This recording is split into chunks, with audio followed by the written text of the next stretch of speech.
जननी जन्म सौख्यानां वर्धनी कुल संपदां पदवी पूर्व पुण्यानां लिख्यते जन्म पत्रिका आदित्याय च सोमाय मंगलाय बुधाय च गुरु शुक्र शनिभ्यश्च राघवे केतवे नमः गजाननं भूतगणादि सेवितं कपित्त जम्बो फलसार पक्षितं उमासुदं सोह विनाश कारणं नमामि विघ्नेश्वर पादपங்கஜம். உலகெங்கும் வாழக்கூடிய நெக்ஸ்ட் ஜென் நேயர்கள் அனைவருக்கும் வணக்கம். நான் உங்கள் டாக்டர் வி ராஜ்குமார் சிவாச்சாரியார் பேசுகிறேன். எல்லாரும் எப்படி இருக்கீங்க? நலமா இருப்பீங்க நம்புறேன். தற்போது நாம் பார்க்கக்கூடியது இந்த வார ராசி பலன் எப்படி என்று சொல்லக்கூடிய வகையிலே திங்கட்கிழமையிலிருந்து ஞாயிற்றுக்கிழமை வரைக்கும் வார ராசி பலன் எப்படி இருக்கு அப்படிங்கிறத நம்ம தெரிஞ்சுக்கிறோம். அதாவது வாழ்க்கையில் நம்ம நிறைய விஷயங்களை கடந்து வந்திருக்கோம். வாழ்க்கையில் நிறைய விஷயங்கள் இனி கடந்தும் போக போறோம். நிறைய விஷயங்கள் இருக்கு, பிளஸ் மைனஸ் நிறைய இருக்கு. எதற்காக இந்த வார ராசி பலன் அப்படின்னு சொன்னா இது பாத்தீங்கன்னா நீங்க தெரிஞ்சுக்கணும். சோ எனக்கு இதெல்லாம் நடக்குது, எனக்கு இதெல்லாம் நடந்துட்டு இருக்கு, நான் இந்த விஷயத்துல இனிமேல் கவனமா இருக்கணும் அப்படின்னு நீங்க தெரிஞ்சுக்கிறதுக்கோசரம் தான் இந்த வார ராசி பலன். நீ இப்படி இருக்கணும், இதெல்லாம் உனக்கு மைனஸ், இதெல்லாம் உனக்கு பிளஸ், நீ இப்பெல்லாம் இதை செய், இதெல்லாம் இதை நீ செய்யாத, கொஞ்சம் கவனமா இரு அப்படிங்கிறதுக்கோசரம் தான் சொல்றது. 27 நட்சத்திரம், 12 ராசி, 9 கிரகம், இது நம்மளுடைய ஆளுமை. நம்ம ஒரு மனிதனாக பிறந்தவனுக்கு அதுக்காக தான் இந்த வார்த்தையை நம்ம சொல்றது. ஜனனி ஜன்ம சௌக்கியானம் வர்தனி குல சம்பதாம் பதவி பூர்வ புண்ணியானாம். நீ பூர்வ புண்ணியம் பண்ணியிருக்கணும். நல்லதா இருந்தாலும் சரி, எந்த ஒரு விஷயமா இருந்தாலும் உன்னுடைய கர்மா பலன், உன்னுடைய ஜாதக பலன் இதெல்லாம் உனக்கு நன்னா இருந்து யோகமா இருந்தது அப்படின்னு சொன்னா அடுத்து ஒரு விஷயமா நீ சக்சஸ் பண்ணிட்டு வருவ. அதுக்கு பேர் தான் காலச்சக்கரம்னு பேரு. காலச்சக்கர திசை அப்படிங்கிறது அதனாலதான். ஒரு நேரம் காலச்சக்கரம் அது சொல்றோம் இல்லையா, ஒரு நேரம் மேல இருக்கிறோம், ஒன்னு கீழே வருவான், கீழே இருக்கிறவன் மேல போவான். காலச்சக்கர திசை அப்படின்னு பேரு. அப்போ அதனாலதான் சொல்றது, நாம செய்யாததை நாள் செய்யும், நாள் செய்யாததை கோள் செய்யும் சொல்லுவாங்க. கோள்னு கிரகம். சோ அப்ப இந்த 9 கிரகமும் இப்ப இந்த வார ராசி பலனுக்கு நமக்கு என்ன சொல்றது, நம்ம ராசிக்கு என்ன சொல்றது? இப்போ முதல் விஷயம் எடுத்தோம்னா அஸ்வினி நட்சத்திரம், பரணி நட்சத்திரம், கிருத்திகை நட்சத்திரம் 1ஆம் பாதம் வரையில மேஷ ராசிக்கு எப்படி இருக்கு அப்படிங்கறத நம்ம தெரிஞ்சுக்க போறோம். சோ முழுமையா வீடியோவை கடைசி வரைக்கும் ஸ்கிப் பண்ணாம பாருங்க.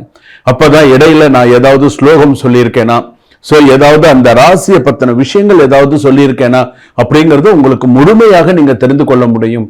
உங்களை பத்தி தெரிஞ்சுக்கிறதுக்கு நீங்க கொஞ்ச நேரம், உங்களுக்காக சிறிது நேரம் நீங்கள் ஒதுக்க வேண்டும்.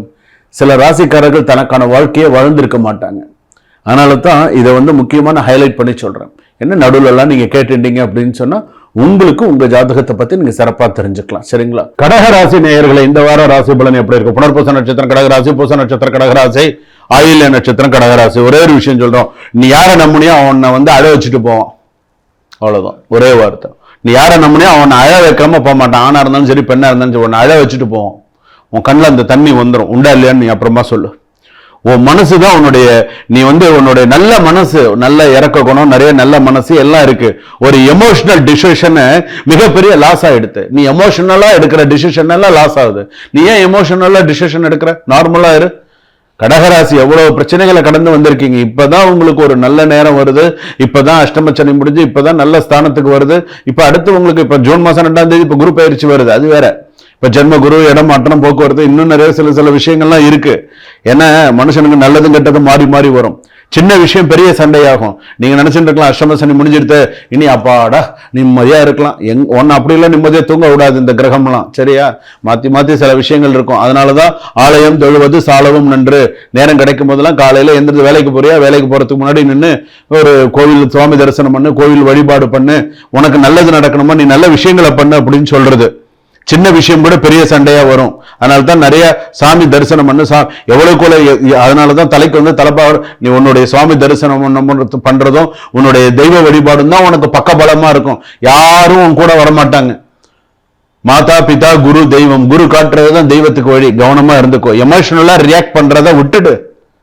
நான் தான் உனக்கு ஸ்ட்ராங்கா சொல்லுவேன். எமோஷனலா யார் நீ ரியாக்ட் பண்ற? நீ அப்படி ரியாக்ட் பண்ற? நார்மலா இரு. நீ அந்த மாதிரி ரியாக்ட் பண்ணனா லைஃப் உனக்கு டிஸ்டர்ப் ஆயிடும். அவ்வளவுதான். ஃபேமிலி ப்ராப்ளம் எல்லாம் உங்க மைண்டை டிஸ்டர்ப் பண்ணும். இந்த வாரம் ட்ரஸ்ட் பண்ணினாதான் பிரச்சனை. ரொம்ப கவனமா இருங்க. கவனக்குறைவு, ஆக்சிடென்ட் சான்ஸ் நிறைய இருக்கு. நீ கவனக்குறைவு அங்கன்னா போயிட்டு அது 2 வீலரா இருந்தாலும் சரி, 4 வீலரா இருந்தாலும் சரி, அதுவும் பெண்கள் ரொம்ப கவனமா இருங்க. ஒரு ஒரு செகண்ட்ல என்ன வேணாலும் நடக்கும் இந்த வாரத்துல, கவனமா இருங்க. உங்க நல்ல மனசா யாரோ யூஸ் பண்ண போறாங்க, அதையும் சொல்லிவிட்டேன். நீ ஏதோ ஒண்ணு நல்லது நினைத்த அதை நான் தான் பண்ணினு ஒருத்தன் பேர் எடுத்துன்னு போயிடுவான். அவர் பண்ணலங்க, அவருக்கு நான் தாங்க சொல்லியே கொடுத்தேன், அவருக்கு ஒண்ணுமே தெரியாதுங்க அப்படின்ட்டு போயிடுவான். இது முக்கியமா யாரெல்லாம் பாதிக்கணும், பூச நட்சத்திரம் கடகராசி, ஆயிலம் கடகராசி எல்லாம் பாதிக்கும். புனர்பூச நட்சத்திரம் பேலன்ஸ்டா இருந்துருவாங்க. இருந்தாலும் அவருக்கு ஒண்ணுமே தெரியாதுங்க, நான் சொல்லி கொடுக்கறதாங்க அவர் செய்யறாரு அப்படின்னு அவன் பேர் வாங்கிட்டு போயிடுவான். அதையும் நம்புறதுக்கு 2 பேர் இருக்கான்னா பாத்துக்கோங்க. அந்த மாதிரி இருக்கும். இந்த வாரம் மனசு காமா இல்லைன்னா எல்லாமே போயிடும். எமோஷன்ல கண்ட்ரோலா இருந்தா நல்லது. ஒர்க் ஸ்ட்ரெஸ், ப்ரெஷர் அதிகமா இருக்கும். ஒர்க் ஸ்ட்ரெஸ் அதிகமா இருக்கும், ப்ரெஷர் அதிகமா இருக்கும். கொலீக்ஸோட மிஸ் அண்டர்ஸ்டாண்டிங் நிறைய இருக்கும். கேர்லெஸ் இருந்தா ஜாப் ரிஸ்க், இது எல்லாமே உங்களுக்கும் இருக்கு. நான் இல்லைன்னு சொல்ல விரும்பல. மணி லெண்ட் பண்ணாதீங்க, கடன் வாங்காதீங்க. கண்ட்ரோல் இருந்தா சேவ் ஆகும், பாத்துக்கோங்க. லவ்ல கூட எமோஷனல் பிரேக் டவுன் ஆகிறதுக்கு வாய்ப்புகள் இருக்கு. மிஸ் அண்டர்ஸ்டாண்டிங்க்கு கணவன் மனைவியா இருந்தா மிஸ் அண்டர்ஸ்டாண்டிங் நிறைய இருந்தா செப்பரேஷன்ஸ்க்கு வாய்ப்பு நிறைய இருக்கு. மேரிட் லைஃப்ல ஆர்குமெண்ட் அதிகமா இருக்கும். வார்த்தைகளில் கவனம் தேவை. நீங்க பேசுற வார்த்தையில கவனமா பேசுங்க. இப்படி எப்படி தேவையில்லாத பேச்ச பேசி குடும்பத்துல சண்டை உண்டு பண்ணிக்காதீங்க. வீட்டில் டென்ஷன், எமோஷனல் சூழ்நிலை இருக்கும். காமா இருந்தா ப்ராப்ளம் செட்டில். சில பேருக்கு வந்து பாத்தீங்கன்னா இந்த டிவோர்ஸ் கேஸ்ல மன அழுத்தத்தை தரக்கூடியதா இருக்கும். டிவோர்ஸ் மேட்டர்ல காம்ப்ளிகேட்டடா தான் இருக்கும். பேஷன்ஸ், ரொம்ப பொறுமை, நிதானம் தேவை. ப்ராப்பர்ட்டி கேஸ்ல டிஸ்பியூட் ஆகிறதுல கொஞ்சம் பிரச்சனை, லீகல் செக்லாம் கொஞ்சம் இருக்கு, கொஞ்சம் ப்ராப்ளம்லாம் இருக்கு. மாணவர்கள் கூட வந்து பாத்தீங்கன்னா கொஞ்சம் கான்சென்ட்ரேஷன் மெயின்டைன் பண்றது நல்லது. நீங்க என்ன ஒரு முக்கியமான ஒரு ஜோன்ல இருக்கீங்க அப்படின்னு சொன்னா, small accident chance, jealous people influence, trust wrong people, இதெல்லாம் உங்களுக்கு இருந்துருக்கு. உங்களுடைய இதுல வந்து பாத்தீங்கன்னா ஜாப் இன்ஸ்டபிலிட்டியில இருக்கு, மென்டல் ஸ்ட்ரெஸ் அதிகமா இருக்கு. ஸோ இதுல எல்லாம் கொஞ்சம் கவனமா இருந்துக்கோங்க. இந்த வாரம் வந்து பாத்தீங்க அப்படின்னு சொன்னா மைண்ட் கண்ட்ரோலா இருந்தா செட்டில்ட் ஆகும். மைண்ட் கண்ட்ரோல் பண்ணலன்னா ஒண்ணுமே இல்லை. மைண்ட் கண்ட்ரோல் பண்றதுக்கான விஷயத்த பண்ணுங்க. 2வது, இந்த வாரம் எமோஷனல் ஆகாதீங்க. ரொம்ப எமோஷனல காட்டினீங்கன்னா பிரச்சனைகள் அதிகரிக்கும். எந்த இடத்துல எப்படி இருக்கணும், எப்படி பேசணும் அப்படிங்கிறதுல கவனமா இருங்க.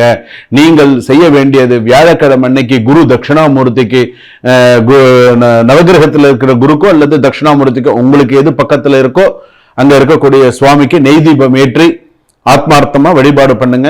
அதுலயும் இந்த ஸ்லோகத்தை கூட சொல்லி வழிபாடு பண்ணுங்க. சோமம் ஆனந்த சம்போதம் சோமார்க்க கிருதசேகரம் தட்சிணாபி அபிமுகம் வந்து தட்சிணாமூர்த்தி மாசரே, இதை சொல்லி வழிபாடு பண்ணுங்க. கண்டிப்பா கடகராசிக்கு அமோகமா இருக்கும். வாழ்க வளமுடன், வளர்க ஞானத்துடன். இதுவரையில் நாம் பார்த்தது இந்த வார ராசி பலன் என்ற வகையிலே பொது ராசி பலன்கள். இந்த 12 ராசிக்கு நான் கணித்தது இதுதான். நல்லா நீங்க அண்டர்ஸ்டாண்ட் பண்ணிட்டு இருப்பீங்கன்னு நினைக்கிறேன். இந்த 12 ராசிக்கு இந்த வாரத்துக்கு இப்படித்தான் இருக்கும்னு டாக்டர் ராஜ்குமார் கணிச்சிருக்காரு. இது இப்படிதான் இருக்கும் அப்படிங்கிறது. சோ இது வந்து பாத்தீங்கன்னா உங்களுடைய சுய ஜாதகப்படி சில பேருக்கு மாறும், சில பேருக்கு அது மாறக்கூடிய சூழ்நிலைகள் இருக்கும், சில பேருக்கு மாறாது. நான் இன்னைக்கு சேலஞ்சு பண்ணி சொல்றேன், 90% வரைக்கும் மாறாதுங்க. 10% வேணா மாறலாம், ஆனா 90% நான் சொல்றது மாறாது. எத்தனையோ கிளைண்ட், எத்தனையோ பேர் கால் பண்ணி, சுவாமி நீங்க சொன்ன ஒரு விஷயம் உண்மையிலே எனக்கு அது ஹைலைட்டடா இருக்கு.